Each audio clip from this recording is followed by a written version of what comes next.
Sa 26,000 registered senior citizens sa Sarangani Province, daghan kanila ang dunay concern kung unsay update sa mga programa niini. Ang gikan pa og maitom Sarangani Province niadto sa Alabel aron ipaabot ang mga kwestiyon sa ilahang miyembro. Daghan silang mga pangutana. Muna nga, we are very, sorry nga, bakit ganyan? Hindi namin ma-receive ang mga UCT. Samantalang ang iba naka-receive naman. Bakit ganyan man? Lakip sa gipahibalo sa National Commission of Senior Citizen ngadto sa mga miyembro niini, ang bag-uhay lang gi-turnover nga Assistance to Older Persons program sa gikaingong buhatan. Gawas niini, gipahibalo usab ang update sa pagpalapad sa Centenarian Act. At least kini 1.7 billion makadugang kini sa 3.5 billion na budget na po para sa mga senior citizens this year.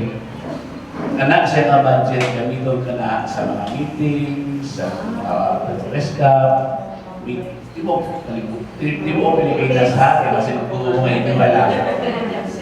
Maayong balita usab kini alang sa mga senior citizen tungod na dungaga na matud pa ilang benepisyo. At least ay may nana ko sa mga Senior Citizen Association kung unsa man tong mga kanila matubag na namo. We are very much thankful to Commissioner nga nagpunta talaga dito sa Alabel. Welcome talaga siya para malaman rin niya ang mga problema dito sa senior chapter of especially the population chapter. Pag-awhag pa ni Commissioner Edwin Espejo ngadto sa mga idaran nga wala pa nakaparehistro nga magpamiyembro na aron maapil sa mga benepisyong gigahin sa gobyerno alang kanila. In the heart of changing lives, kini si Brigada Liza Labajo sa Brigada News Jansan, Brigada News.